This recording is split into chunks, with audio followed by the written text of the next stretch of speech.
नमस्कार, आप देख रहे हैं आपका अपना मोक्ष चैनल, जहां पर मैं प्रिया पांडे आप सभी का धर्म कर्म की वीडियो में स्वागत करती हूं। दोस्तों, वाराणसी की ज्ञान व्यापी मस्जिद, जिसकी काफी ज्यादा चर्चा हो रही है, आज हम उसी पर बात करने जा रहे हैं। दोस्तों, ज्ञान व्यापी मस्जिद के अंदर व्यास तहखाने में पूजा शुरू करने का फैसला आया और उसके कुछ घंटे बाद ही आधी रात में ज्ञान व्यापी के अंदर मंत्र गूंजने लगे। शंख और घंटे की ध्वनि के बीच हर हर महादेव का जय घोष होने लगा।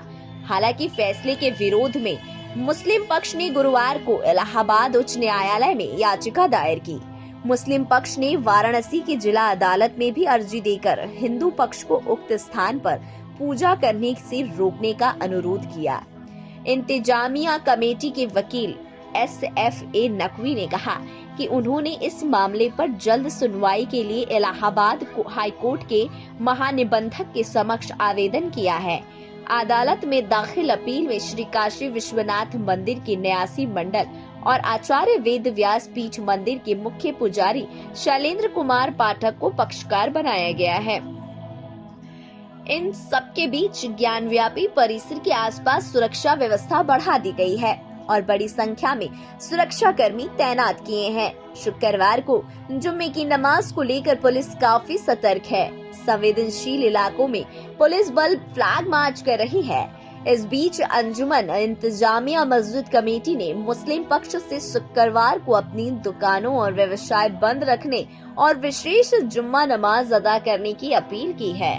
संगठन के महासचिव अब्दुल बातीन नोमानी ने गुरुवार शाम जारी अपील में कहा, वाराणसी जिला न्यायाधीश के फैसले के आधार पर ज्ञान व्यापी मस्जिद के दक्षिणी तहखाने में पूजा शुरू हो गई है।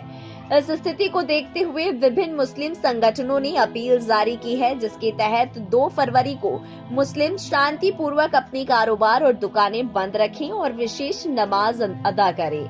अपील में देश भर के मुस्लिमों से अनुरोध किया गया है कि वे अपने अपने शहरों और इलाकों में विशेष नमाज की व्यवस्था करें। अपील में कहा यह भी गया है कि इस अवधि के दौरान पूर्ण शांति और व्यवस्था बनाए रखी जानी चाहिए। एक मुसलमान को उसी मस्जिद में जाना चाहिए जहां वह आमतौर पर प्रार्थना करने जाते हैं और शुक्रवार की नमाज अदा करता है।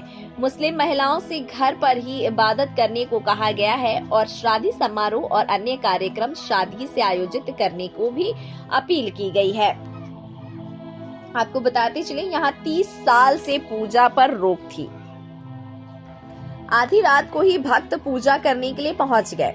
इधर मुस्लिम पक्ष रात 3 बजे सुप्रीम कोर्ट पहुंच गया। मस्जिद इंतजामिया कमेटी ने ज्ञानव्यापी मस्जिद की कानूनी टीम के जरिए रात 3 बजे सुप्रीम कोर्ट के रजिस्ट्रार से संपर्क किया।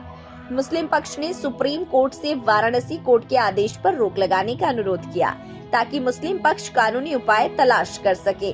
रात 3 बजे मुस्लिम पक्ष ने रजिस्ट्रार से करीब 1 घंटे तक बातचीत की। फिर सुप्रीम कोर्ट के रजिस्ट्रार ने सुबह 4 बजे भारत के मुख्य न्यायाधीश DY चंद्रचूड़ को जगाया। चीफ जस्टिस ने सुबह सुबह कागजात देखने के बाद मुस्लिम पक्ष से किसी भी तरह की राहत के लिए मामले को इलाहाबाद हाईकोर्ट के मुख्य न्यायाधीश के पास जाने को कहा। वहीं कोर्ट के फैसले के बाद ज्ञानव्यापी मस्जिद के अंदर व्यास तहखाने में नियमित पूजा कल रात से ही शुरू हो गई है। ज्ञानव्यापी के व्यास तहखाने में रोज 5 आरती का समय भी तय हो गया है। सबसे पहले मंगला आरती होगी, उसके बाद भोग आरती, अपहन आरती, संध्या आरती और शयन आरती। वाराणसी कोर्ट के आदेश के बाद बुधवार रात 10:30 बजे करीब व्यास जी के तहखाने को खोला गया। फिर उसकी साफ सफाई की गई। फिर आधी रात को वाराणसी पुलिस प्रशासन की मौजूदगी में पुजारियों ने व्यास जी के तहखाने को खोलकर विधि विधान से पूजा पाठ की।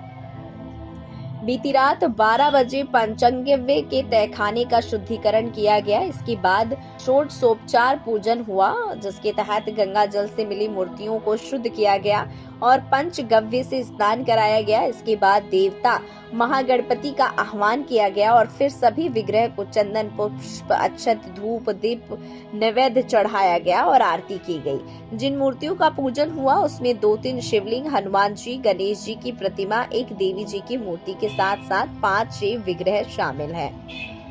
दोस्तों, तो ये रहा अब तक का ज्ञानव्यापी मुद्दा। आपकी इस पर क्या राय है, कमेंट करके जरूर बताइएगा।